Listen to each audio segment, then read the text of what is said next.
Hello, FlossTube friends. My name is Caitlin, and this is my little corner of YouTube where I talk about my crafty hobbies, usually cross-stitch, but with the occasional knitting and sewing sprinkled in. I'm back. I meant to do an end of 2021 update in December, but life was just too crazy. I went back to work at the beginning of December, and we traveled for the holidays, which of course was hectic. And when I went back to work, my husband swapped to being the stay-at-home parent, so with our toddler, so that was a huge transition for everyone in the house, and there's hardly been any time for crafting, let alone making videos. And to be honest, after I spend a day at work, the last thing I want to do is record a video. I just want to stitch if I have time. But I'm off today. Today is Monday, January 31st, the end of January. And I had a bit of time today, so I figured I would catch you up on the small amount of stitching that I have done. So I'm going to turn the camera around to show you my whips because they look a little bit better that way. And let's get to it.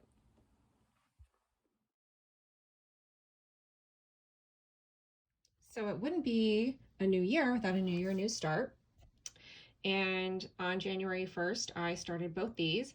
This is the Learned Wife Sampler by Kingsland Sampler and Drama Llama Sampler by Bendy Stitchy Designs. I talked about this a little bit in my last vlog, but my intention is to stitch these as companion pieces to each other. Kind of like the Bendy Sampler is giving the Kingsland Sampler the finger. I'm going to hang them next to each other. I don't know, maybe that's a little weird, but I'm into it. I think it's fun. I did some math, and if I stitch this on 32 and this on 40, they will be similar in size, and I think hang together really well. So I am stitching the Kingsland Sampler on the called for fabric with the called for threads. The called for fabric is Weeks tea-dyed linen. I think it's also maybe called sandstone. It's super stiff.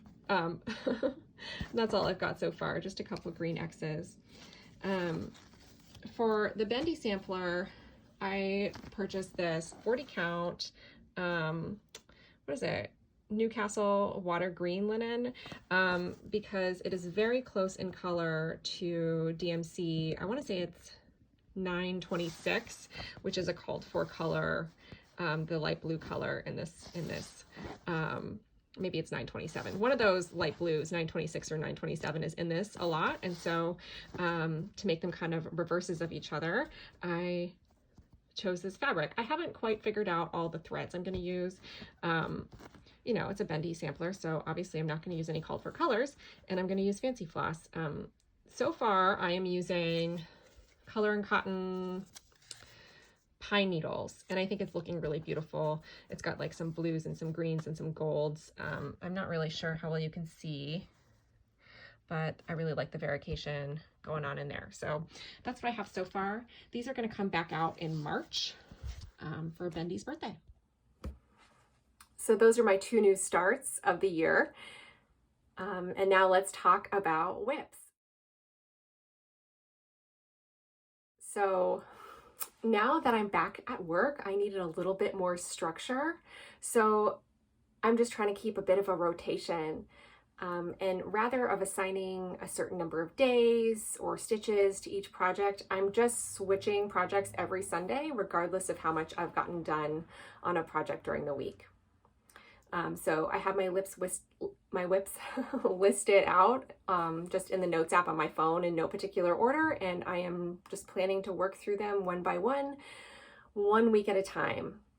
I am hoping this will allow me to touch everything at least once this year, and I'm aiming to put 2,022 stitches into every project this year, but that's a bit of a lofty goal. We'll talk about that a little bit more later. So that's kind of how I'm planning on working things, or how I've been working things so far.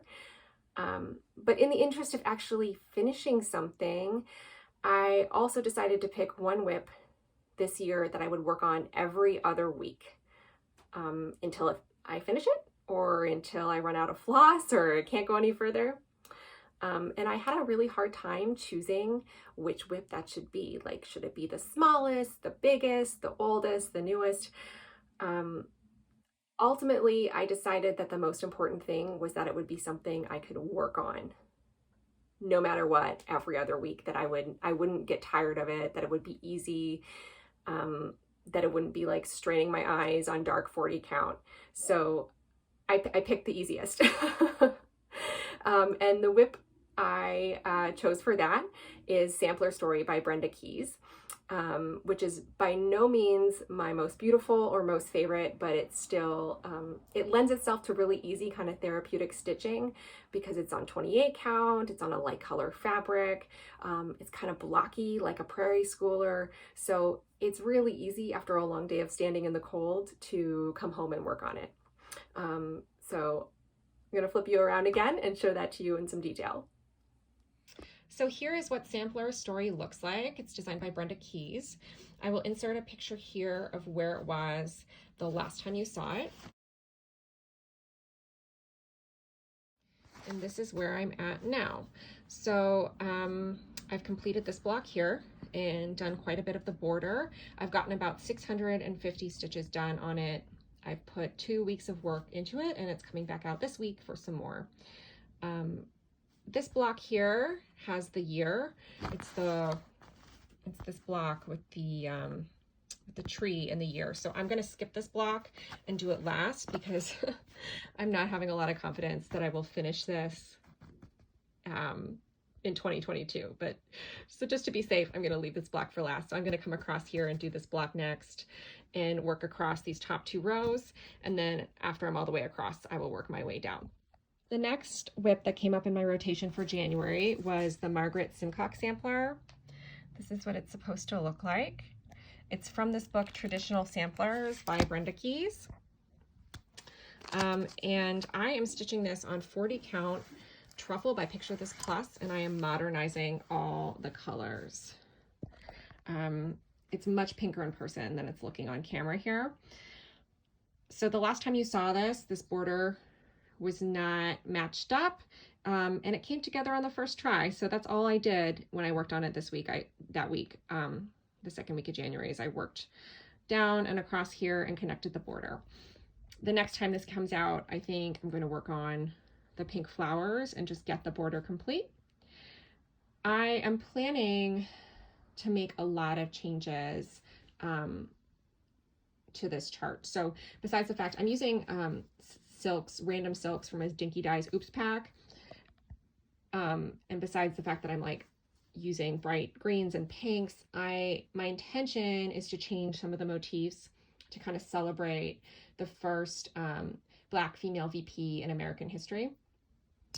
So the house here that's charted here, I'm going to try and rechart to look like the White House, as well as some other minor changes, which I'm not quite set on, so I won't talk about them here. I am going to change the verse to a quotation reflecting kind of like the importance of taking an active action against oppression. I have a few in mind, but I need to think more about what will fit there. The verse may need to be stitched 1 over 1. I don't know. So it's a work in progress.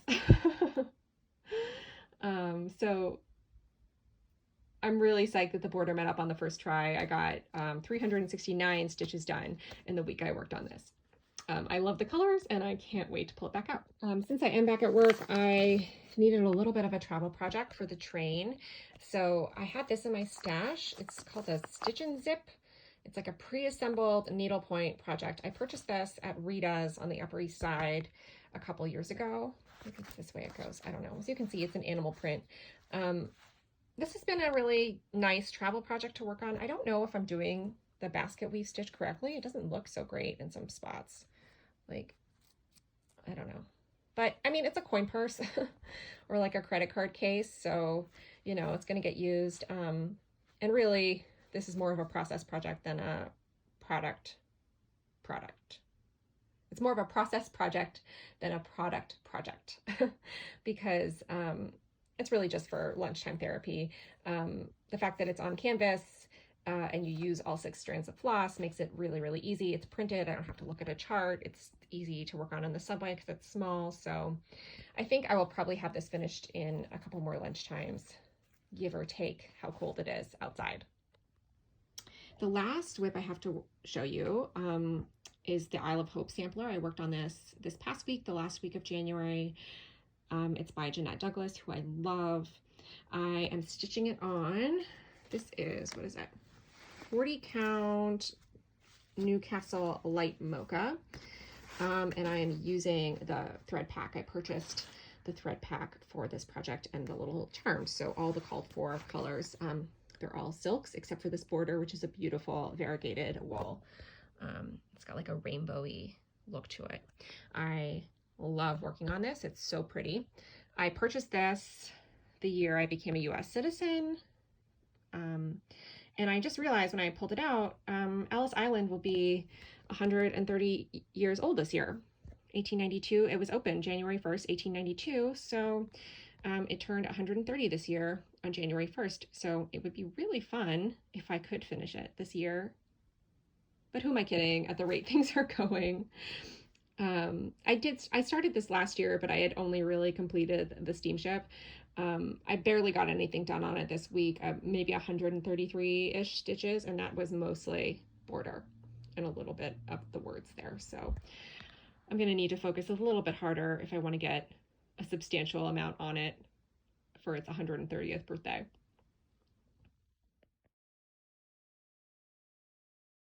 So one of the reasons I got such a small amount done on Isle of Hope this week when I was working on it was because I was doing a lot of reading, and I was super caught up in this book, Mexican Gothic by Sylvia Morano Garcia. Holy cow, kids. If you like haunted house books, or if you liked The Haunting of Hill House, the TV series on Netflix, I think you'll like this book. It's like a spooky, creepy page turner. I kept missing my stop on the train, and when I'd get home from work, all I wanted to do was read because I just was so into it. Here is an excerpt from the letter from the author in the book, and I think it perfectly kind of describes it. It says, Mexican Gothic is a fun romp through a trove of Gothic tropes, including a dark and gloomy house, an alluring yet dangerous man, a family with secrets, and things that go bump in the night. But it's also a story about those other ghosts, the ones that were left like a scar on the land. Couldn't have described it better myself. 5 stars, 10 out of 10, recommend. If you like spooky, creepy books, this is the best spooky, creepy book I've read in a long, long time.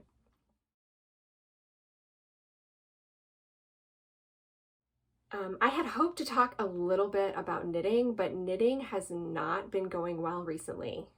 I got some really beautiful yarn for Christmas and a beautiful set of circular needles, but I have really, really been struggling. I'm trying to learn knitting in the round, and it's just not going well. I have been casting on and ripping back the same hat about 50 times. I've tried a variety of different patterns that are all listed as beginner, and I just can't seem to get it. No matter how many stitches I put on, it's too tight. Like I cannot, like the pattern will say 80 stitches on 16-inch circular needles, and I just cannot work it because it's too tight. So I don't know if you have any tips or any suggestions for like a really easy beginner hat pattern, like super beginner. Because I'm noticing a lot of things that are listed as beginner, they mean like an intermediate knitter's first hat or something, or like an intermediate knitter's first pair of socks, but I need a very beginner friendly hat pattern. I don't want to make any more scarves or dishcloths or anything. So I'd really love to make a hat, but I'm really struggling with learning to knit in the round. So I don't know. I'm going to try again this week to cast on. I took a couple weeks off because I was getting so frustrated, and maybe I'll have something to show you next time. But in the meantime, if you have suggestions, leave them below because I am getting so frustrated. I find when knitting is going well, it's really relaxing and I really enjoy it, but I don't know if I'm just too ambitious, if I'm like choosing patterns that are too ambitious or what, but I am struggling. So if you have any beginner friendly hat patterns, list them below.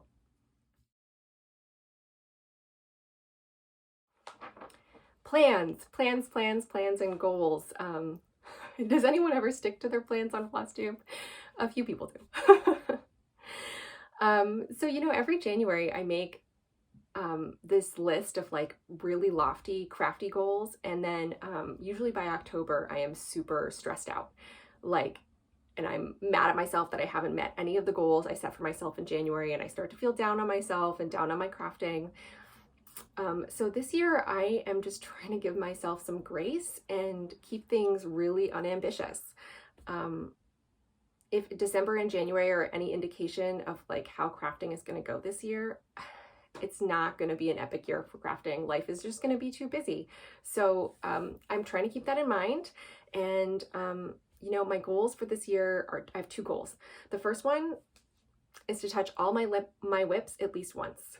I just want to touch them all at least one time. I mean, sure, it would be great to get 2022 stitches into every single one, but I'm not even going to set that as a serious goal right now, because the way it's been going, like, I'm averaging 100 to 300 stitches a week, and that's not going to get me there, right, with 20 whips. So right now, let's just say I just want to touch everything one time.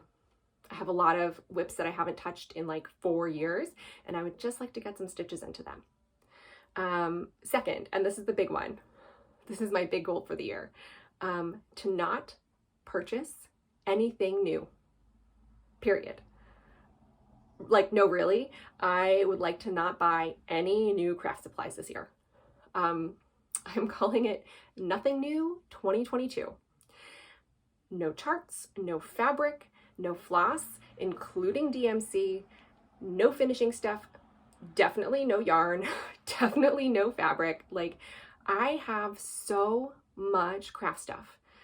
I have a whole cabinet bursting.